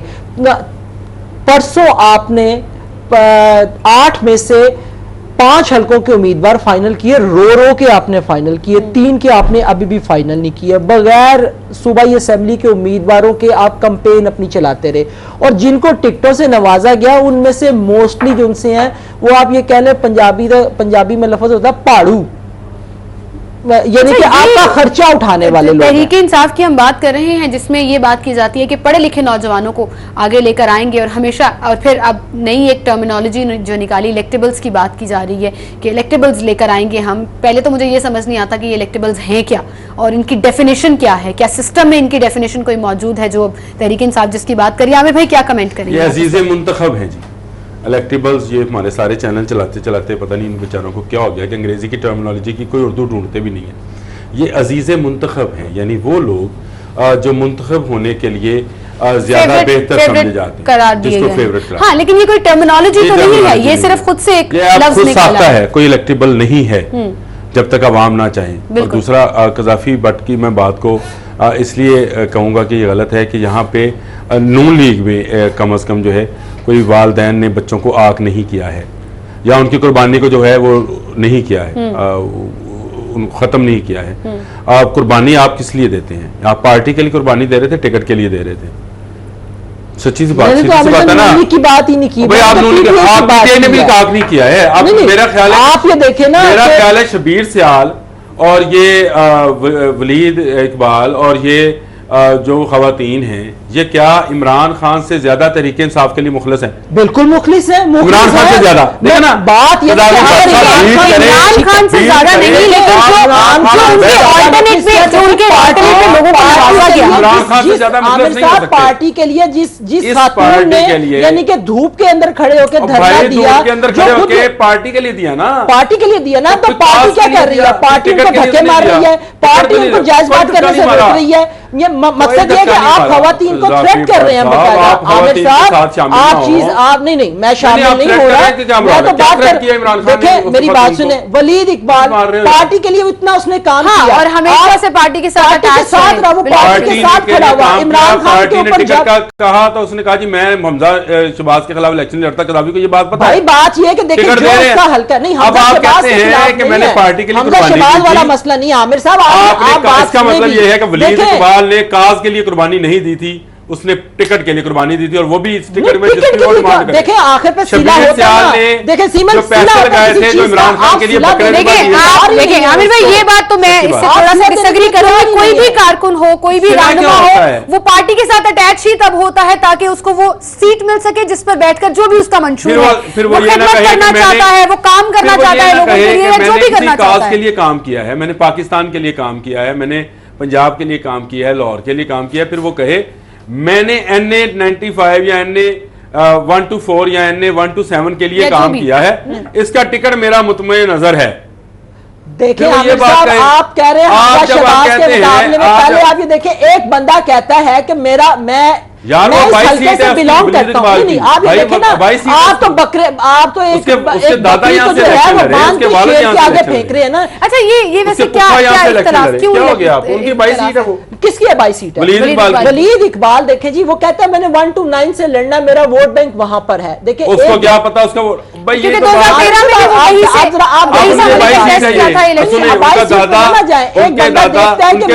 कंफर्टेबल इलेक्शन लड़े उसी सीट से, उनके पुप्पा सलाहुद्दीन मियां सली इसी सीट से इलेक्शन लड़े, उनके मामू यूसुफ सलाहुद्दीन इसी सीट से इलेक्शन लड़े। और अल्लाह के बंदो, ये आपकी अपनी सीट है, आप उसी को ऑन करने को तैयार नहीं हो। आप कहते हो जी मेरा वोट जो है, मैं अगर इस सीट पर कंफर्टेबल नहीं हूं, मैं इस सीट पर कंफर्टेबल नहीं हूं, इसका फैसला किसने करना? इसका फैसला किसने करना? नहीं, आप ये देखें, अगर मैं इसका फैसला किसने करना? चलिए, ये तो एक सीट, एक क्या ये सिर्फ वलीद इकबाल की, चले मैं वैसे एग्री नहीं करता हूं, मैं मान लेता हूं। आप मुझे बताएं, मखसूस नशिस्तों पे आपने क्या किया है?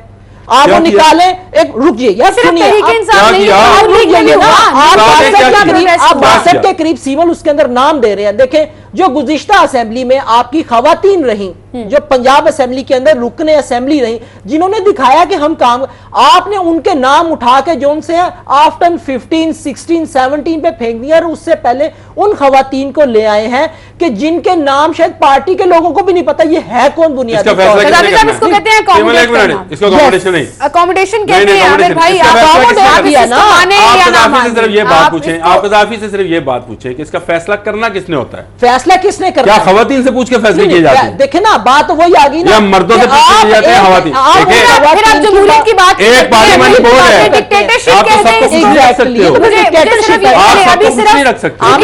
तहरीक इंसाफ की बात करिए, मुझे एक सवाल का जवाब दे दें। तहरीक इंसाफ की सियासत में मुझे लगता है कि मैं खवातीन की आप बात सुनना ही नहीं चाह रहे। देखिए, अच्छा चले, हम खामोशी से आपकी बात सीमन साहब, आप मुझे दोनों ये बता दें कि ये जो टिकट का फैसला है, ये करना किसने होता है?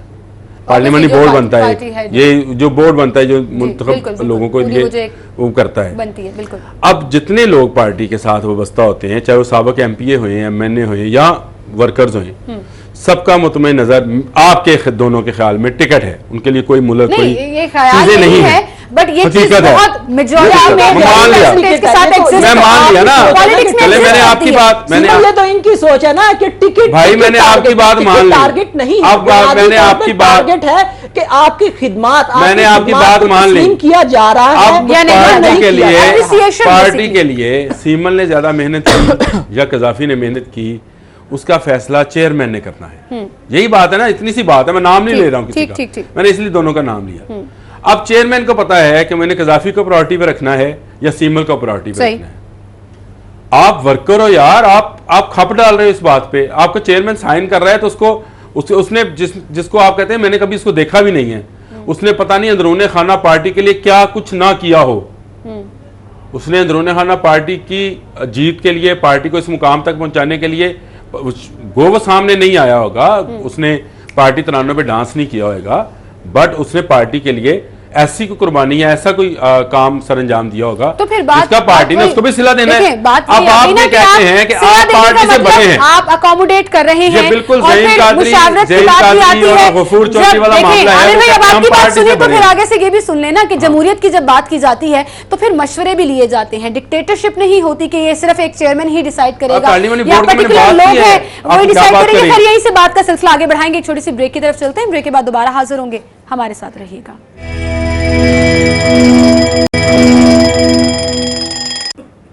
वेलकम बैक नाज़रीन, गुफ्तगू का सिलसिला हम आगे बढ़ाएंगे। हम तख्ते लाहौर की सियासत के हवाले से बात कर रहे हैं, वो चाहे तहरीक इंसाफ हो, वो पीपल्स पार्टी हो या मुस्लिम लीग नवाज हो। कज़ाफी भट्ट साहब, ब्रेक पर जाने से पहले जैसे हम तहरीक इंसाफ की बात कर रहे थे, चलें डिसीजंस ले लिए गए और अब जो बाकी नशिस्तें रह गई हैं उस पर भी डिसीजन सामने आ जाएगा। 29 गालिबन, हाँ जी 29 जून जो है वो लास्ट डेट है जिसमें फाइनल लिस्टें भी लग जाएंगी। नून लीग की भी, तहरीक इंसाफ की भी, पीपल्स पार्टी ने तो अनाउंस कर दिया, जमा कराने शुरू कर दी है। हाँ, वो जिनको टिकट आहिस्ता आहिस्ता जो है, हाँ जी आज भी खबर है कि शबीर खोखर ने जो है टिकट जो है वो अपनी जमा करा दी है अपने आरओ के पास, तो इसका मतलब है कि जमा होनी शुरू हो गई, तो अभी 29वें दिन कौन से रह गए, बिल्कुल सही। तो फाइनल लिस्टें लग जाएंगी और वो डिसीजंस जो भी होंगे वो तो पार्टी हेड्स और जिस तरह आपने कहा कि बोर्ड्स जो हैं अब वो डिसाइड करते हैं। लाहौर में ऐसी कौन कौन सी नशिस्तें हैं जिन पर मुकाबला सख्त होगा? देखिए सिमल, 3 ही नशिस्तें हैं जिन पे हम मुकाबला देख रहे हैं, NA 125, NA 131 और NA 129। NA 125 पे यास्मीन राशिद बा मुकाबला मरियम नवाज, NA 129 पे अलीम खान और सरदार अयाज सादिक साहब, और NA 131 इमरान खान और ख्वाजा साद रफीक। ये तीनों बड़ी नशिस्तें और हम इसी के ऊपर मुकाबला देख रहे हैं, बाकी भी हैं, मुकाबला होगा। अच्छा, ये वही चीज़ें जो एक्सपेक्ट की जा रही थी और लोग चाह भी रहे थे कि इनके मुकाबले देखेंगे जाए, जैसे मरियम साहिबा पहले शायद 129 में जाना चाह रही थी, फिर दोबारा से वो डॉक्टर यास्मीन, हाँ याद है उस वक्त नहीं थी, इंग्लैंड में थी और अना थी, तो मैंने उस वक्त भी कहा था कि मरियम 125 से इलेक्शन लड़ेगी, ये उनकी 22 सीट है। नवाज शरीफ यहाँ से 2 मरतबा मुंतखब हो चुके, बेगम कलसूम नवाज हो चुकी, और अब लेकिन इसका ज़िम्नी इस जो जब ये NA 120 था तो इसका ज़िम्नी इंतखाब भी बड़ा इंटरेस्टिंग रहा, और अब भी आप नो डाउट कि बड़ा इंटरेस्टिंग मुकाबला होगा। कोई दूसरी राय नहीं है कि डॉक्टर यास्मीन राशिद ने जितनी मेहनत की है वो शायद कोई मर्द भी ना कर पाए। बिल्कुल बिल्कुल, मर्दाना वार वो खुतून जो है इस वजन के साथ और इस उम्र के साथ और इस तरीके से, जिस तरीके से उन्होंने कैंपेन चलाई है कज़ाफी भट्ट के साथ मिलके, वो कज़ाफी भट्ट साहब के साथ मिलकर, यानी कि कज़ाफी भट्ट कवर करते हैं, बिल्कुल उनको कवर करते हैं, तो वो कैंपेन वाकई में उन्होंने जबरदस्त तरीके से चलाई है और वो एक टफ टाइम देने जा रही है। मरियम क्योंकि यहाँ पे नहीं है, उनकी वालदा की लालत के बायस वो बाहर हैं, लेकिन मरियम का एक इम्पैक्ट इस हल्के पे बहुत ज़्यादा है। अब मसला कहाँ पे आएगा जिसको कज़ाफी ने बयान नहीं किया, मसला है इस बड़ी सीट के नीचे वाली सीटों का। बिल्कुल, ये दोनों तरफ है, जी बिल्कुल, ये 2 तरफा है। अब कज़ाफी से पूछे कि क्या मसला है, ये आपको बताएंगे क्या मसला है। और नीचे अभी तक माजिद ज़हूर वगैरह की सीट है, बिलाल यासीन वाली सीटें हैं, उनका फैसला नहीं हो पा रहा है। बिलाल यासीन के खिलाफ तो बाकायदा एक मुहिम चल निकली है और वहाँ पे जितने चेयरमैन हो रहा है कि जिनको ऑलरेडी टिकट्स मिल भी गई है उनके खिलाफ भी एहतजाज हो रहा है। ये इतना जबरदस्त है, आप मैं तो ये अप्रिशिएट करता हूँ, ये जो आपने 10 साल जमहूरियत चला ली है ना जी, ये उसका वो फल है जिसका हम उस वक्त से खप डालते थे कि जमहूरियत की कंटिन्यूटी रहने दें, आप देखें ये लोगों में खुद शऊर आएगा, वोट के जरिए बदला लेने का शऊर अब आ गया। पार्टी के अंदर रहते हुए चेयरमैन ने बलाल यासीन के खिलाफ अलम बगावत बुलंद किया। इसी तरह से आप पार्टी में नहीं भी हैं, आप अवाम के तौर पर भी रिजेक्ट कर रहे हैं, एक्सेप्ट कर रहे हैं। लोग अवामी नुमाइंदों को रोककर पूछ रहे हैं भैया आपने 5 साल में क्या काम किया, अगर आपने कुछ किया तो बता दें। हाँ। देखिए ये वो शऊर था जो हम कहते थे कि जमहूरियत की कंटिन्यूटी बहुत जरूरी है, क्योंकि अब वो बात तो नहीं है कि हमें पूरा नहीं करने दिया गया, हमें काम नहीं करने दिया गया। 70 सालों में से सिर्फ ये 10 साल हैं जिसमें कंटिन्यूटी है जमहूरियत। बिल्कुल बिल्कुल, सिर्फ ये 10 साल, और उसमें आप उसका असर देख लें। बिल्कुल सही। अगर यही 30 साल 35 साल 40 साल होते कंटिन्यूटी के, तो आप देखते हैं कि आज की जमहूरियत जो है वो इंडिया और इंग्लैंड से और अमेरिका से भी बेहतर जमहूरियत होती है। लेकिन अल्लाह का चले हम उस डगर पर चल पड़े हैं। अब वो जो 3 सीटों की बात कर रहे थे उसकी निचली सीटें जो हैं जी जी देखिए नून लीग की तरफ से तो अभी रेजिस्टेंस आ रही है बिलाल यासीन वाले मसले के ऊपर, लेकिन पीटीआई के अंदर भी यही कुछ आ रहा है। इस हल्के से जो सूबाई असेंबली की जो 2 नशिस्तें हैं उस पर एक पीटीआई ने जुबैर खान न्याजी को टिकट जारी किया है और एक चौधरी मोहम्मद असगर साहब हैं, वो पहले पीपल्स पार्टी में रहे, फिर उन्होंने पीटीआई में शमूलियत इख्तियार, इन दोनों को उन्होंने टिकट जारी कर दिया। लेकिन बुनियादी तौर पर इस हल्के से अजासम शरीफ जो हैं वो उम्मीदवार थे, उनको टिकट नहीं दिया गया, देके वापस ले लिया। उनको 148 का टिकट दिया गया जो उनका हल्का नहीं था। उन्होंने शुक्री के साथ वो टिकट वापस कर दी, उनके साथ अच्छा खासा हाथ हुआ है, उनकी जगह जुबैर खान न्याजी को लाए।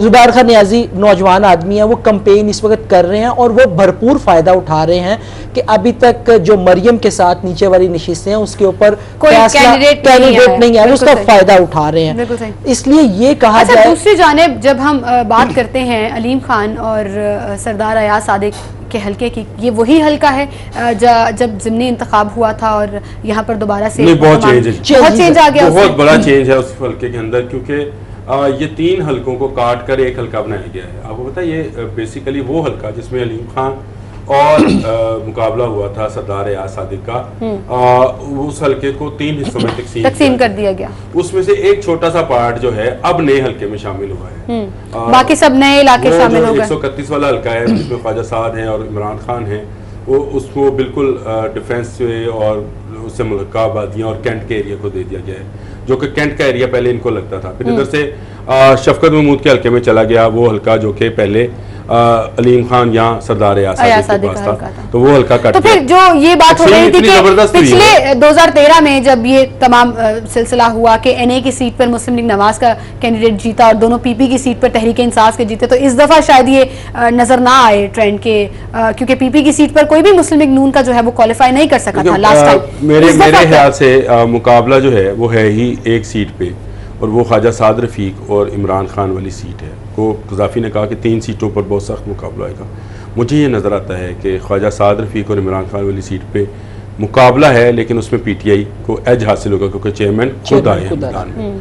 और लेकिन 2013 में भी चेयरमैन खुद मैदान में थे और सरदार अयाज सादिक के मुकाबले में नहीं जीत सके थे। वो हल्का देखें, उस हल्के में क्या क्या था। उस हल्के में वो गरीशों का पूरा इलाका था, फिर समनाबाद का इलाका था। ये वो इलाका है जो कि मिडिल क्लास और लोअर मिडिल क्लास को बिलोंग करता है। इमरान खान बदकिस्मती से सिर्फ अपर क्लास में अभी तक अपनी रूट्स को बना सके हैं।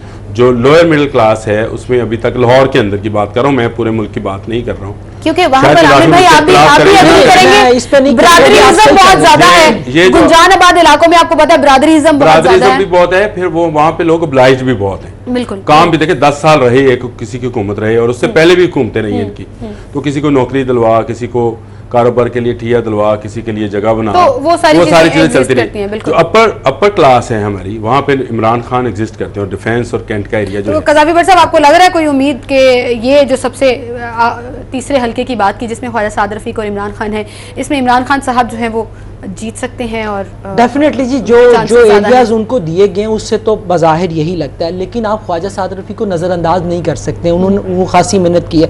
उसकी एक रीज़न ये है कि देखिए चेयरमैन खुद यहाँ पे नहीं है, इमरान खान खुद यहाँ पर नहीं बैठ रहा।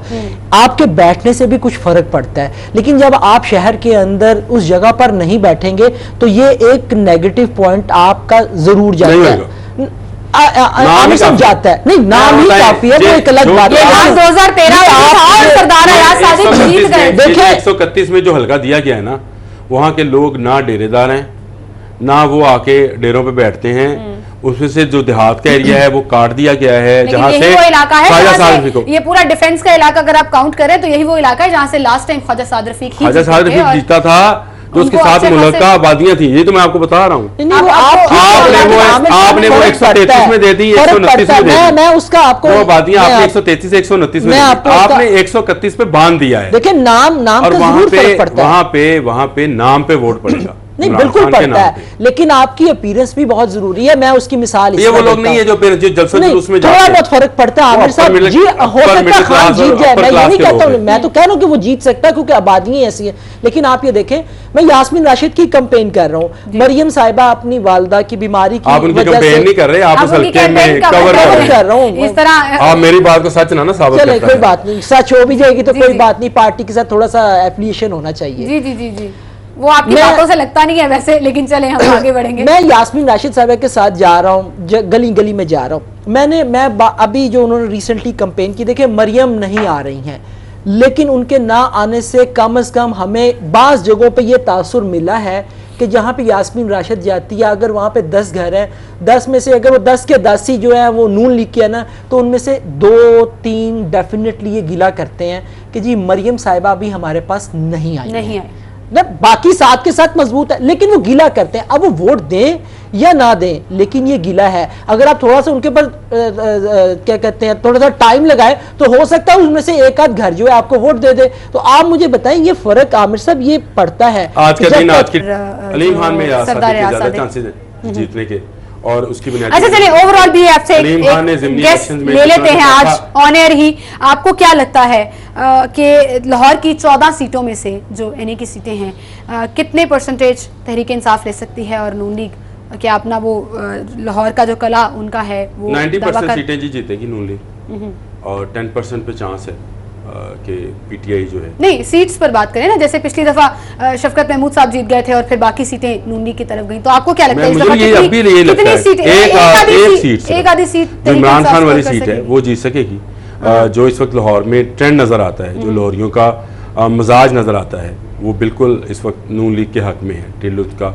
इसीलिए ज़हीम कादरी को ज्यादा पज़ीराई नहीं मिली, गफूर चौधरी को, उनके भाई और उनके बाप ने उनके खिलाफ प्रेस कॉन्फ्रेंस कर दी। उनके बेटे ने बाप की बात मानने से इनकार किया। गफूर चौधरी का कोई बेटा था, वो पता नहीं क्या नाम, उनके भाई भी और उनका वालिद साहब भी, कल उन्होंने प्रेस कॉन्फ्रेंस कर दी गफूर चौधरी। ये आपको लाहौर में ट्रेंड नजर आएगा, और यही ज़हीम कादरी के साथ होगा। अच्छा, ये ट्रेंड हर घर में भी नजर आ रहा है, घर में भी कुछ लोग तहरीक इंसाफ की तरफ होते हैं। वो एक फिल्म आई थी दुल्हन एक रात की, और ये जो है, ये जो बागी हैं, ये दूल्हे एक दिन के हैं। चलो गफूर को एक दिन की कवरेज मिल गई, ज़हीम कादरी को सुबह से लेकर रात तक एक प्रोग्राम मिल गया, बस वही है। लाहौर की 14 सीटों में से आप क्या मैं आमिर साहब ने 10% का, मैं 5% देता हूँ, क्योंकि जो इंटरनल मामला है ना, जो एक आधी सीट मिल रही है नहीं, वो एक आधी सीट तो मिल जाएगी इनको, लेकिन अगर ये तवक्को रख रहे हैं कि मैं नाम नहीं लूंगा, वो फिर उनके दिल दुखेंगे।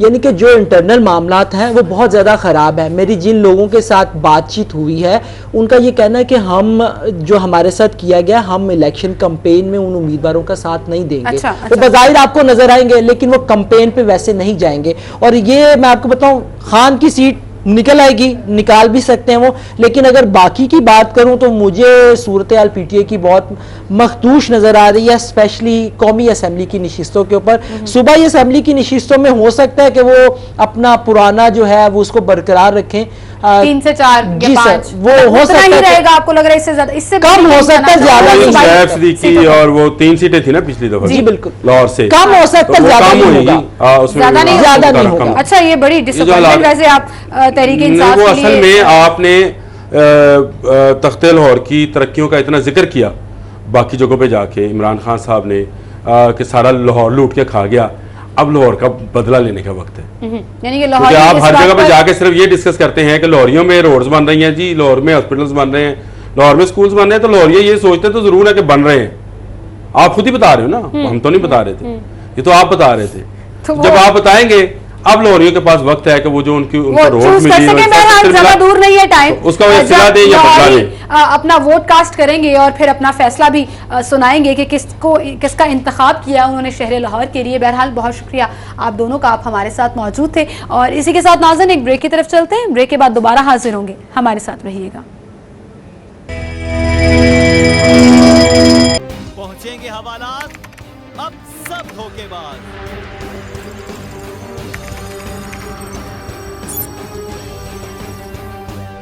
क्योंकि हम करेंगे इंकशाफ। देखिए प्रोग्राम इंकशाफ बुध की शाम 6:05 पर सिर्फ सिटी 42 पर।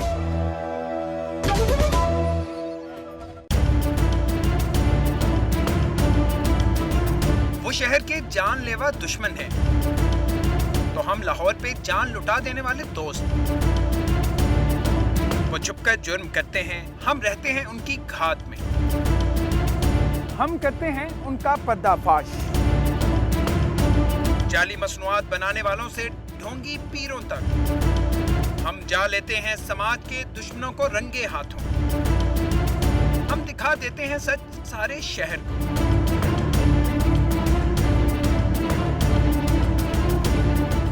हम बता देते हैं कि है मुजरिम कौन।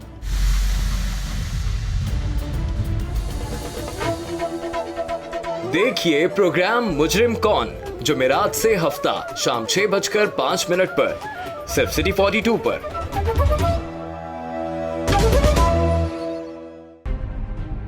आपने मछली मंडी देखी है? हाँ, चेरिंग क्रॉस के पास जो है।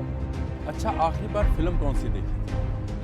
माल रोड पे जो धरना था, लाहौरियों के वक्त और किराए की बचत का नाम है ऑरेंज ट्रेन। सेहत और तालीम का हिस्सा खा जाने वाली बला है ऑरेंज ट्रेन।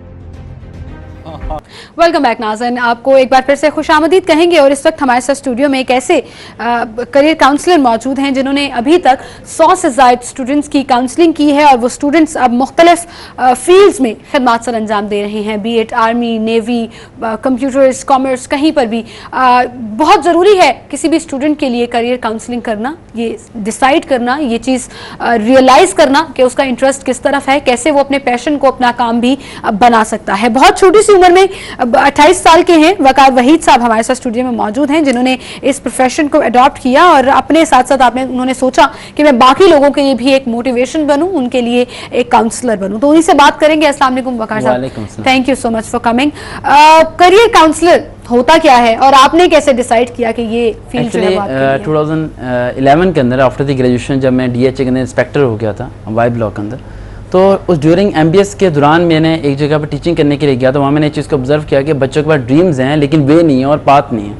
तो जब मैंने इस चीज़ को ज़्यादा सर्वे किया तो मैंने देखा कि after the graduation, after the master, बच्चे के पास एक्सपीरियंस नहीं होता और पता नहीं होता जॉब कैसे हासिल करनी है। तो मैंने DHA की जॉब को स्किप किया और कैरियर काउंसलिंग में मैंने वर्किंग करनी शुरू कर दी। कैरियर काउंसलिंग उसी तरह है जिस तरह एक बच्चों को बचपन में चलना सिखाया जाता है, बोलना सिखाया जाता है और पढ़ना सिखाया जाता है। अगर बच्चे को पढ़ने के बाद उस डिग्री का यूज़ नहीं पता, for example one someone is complete करता है MA इंग्लिश, लेकिन अगर उसे MA इंग्लिश का यूज़ नहीं आता तो वो अपनी फील्ड में फेल हो जाता है। इसलिए मैंने इस चीज़ को डिग्री का कोई फायदा नहीं है। जब मैंने इस चीज़ को ऑब्जर्व किया कि 6 मंथ तक मुझे खुद को जॉब नहीं मिल रही थी, तो मैंने सोचा कि हज़ारों लाखों बच्चे होंगे जिन्हें इसी तरह जॉब नहीं मिलती होगी। देन मैंने स्टार्ट किया वर्किंग और अल्लाह ताला ने मुझे बहुत कामयाबी दी और माशाल्लाह आप 100 से अबव देन आप NTS PPS जिस मर्जी में चले जाएं डिपार्टमेंट में मेरे स्टूडेंट्स लगे हुए हैं जिनमें 3 मंथ फ्री तैयारी करवाता हूँ, राइट। और ये फ्री है, इसका कोई भी इसके चार्जेस नहीं लेते आप। और सिर्फ मैं उन्हें वे और पाथ बताता हूँ जिस तरह उन्हें मंजिल मिल जाती है। अच्छा, कैसे पॉसिबल है? यहाँ पर स्टूडेंट्स का अब एक एम ये रह गया है कि वो यूनिवर्सिटीज़ में दाखिला तब लेते हैं या किसी डिग्री के लिए तब जाते हैं कि उनको बाद में अच्छी नौकरी मिल जाए। तो एजुकेशन का हसूल कहीं साइड पे रह गया और वो नौकरी की तलाश जो है वो शुरू से ही एक स्टूडेंट के पीछे लग जाती है। मिस, जो एम है, मैंने अभी तक ये ऑब्जर्व किया कि 99% स्टूडेंट्स एम बनाते हैं लेकिन रियलिटी में वो उनका एम होता ही नहीं है, उनकी डिज़ायर्स होती हैं, यानी कि उनकी विशेज़ होती हैं।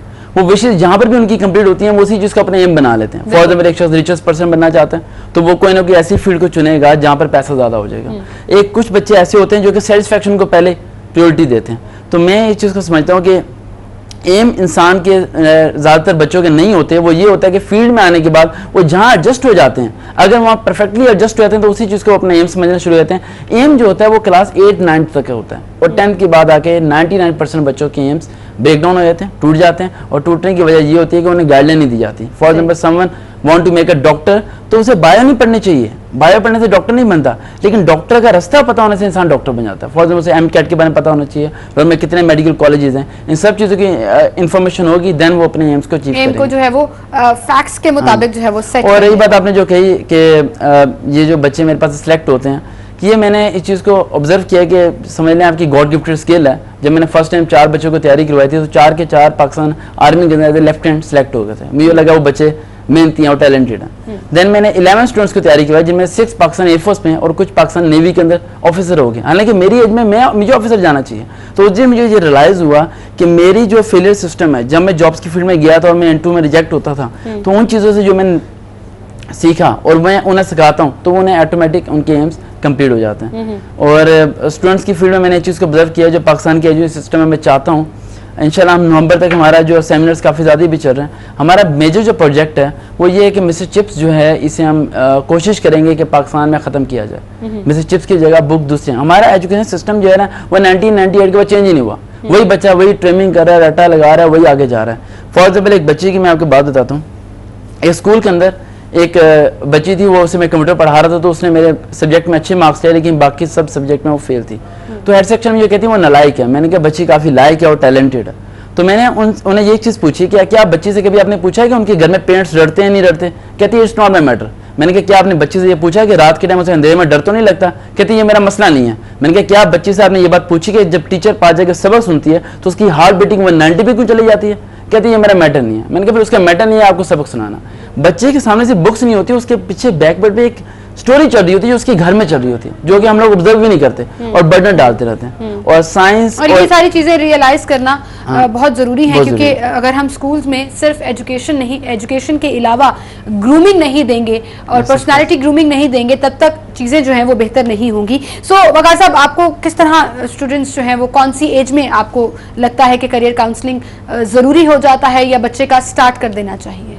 बच्चे को क्लास 8th क्लास में प्रॉपर्ली चार्ट बना के देना चाहिए। सारे के सारे वेज और सारे के सारे पाथ उसे पता होना चाहिए कि अगर वो LLB करना चाहता है। फॉर एग्जाम्पल एक पेरेंट्स आए थे मेरे पास, वो मुझे कहते हैं कि मेरी जो बच्ची है वो पढ़ती नहीं है, सबक नहीं उसे याद होता और मैं चाहती हूँ वो अच्छे नंबर लें। तो मैंने कहा आप उसे पढ़ाया करें। तो 90% पेरेंट्स का ये होता है ऑब्जेक्शन कि हम अनपढ़ हैं, हम बच्चों को पढ़ा नहीं सकते।